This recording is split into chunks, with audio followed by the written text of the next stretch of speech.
In this training video, we'll be going over sending out for a review request.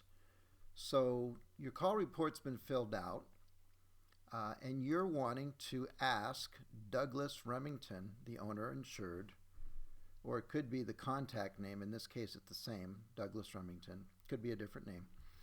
You're looking for a review. So you would simply click Reviews over here in your right-hand dashboard. And you have three options. You could click Send for email a review request, or send him a text, or if you're at the job site, he could write the review right there in front of you.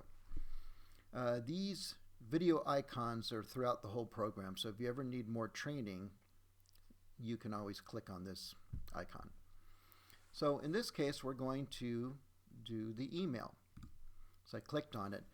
Also keep in mind that it's very, very important that you have the owner insured's email filled out, otherwise this will not work. So we clicked off Send Email, Submit. This pops up that it's successfully been sent. And to check and see that we have the review captured or sent, click on Projects, and you actually will be able to see under Douglas Remington the little review request R. That's actually been sent successfully, and now you're just waiting for Douglas Remington to respond on that request. It's as simple as that. It's a great, great addition to our program, and this will really help you to build up your reviews online. To your success, and thank you for watching.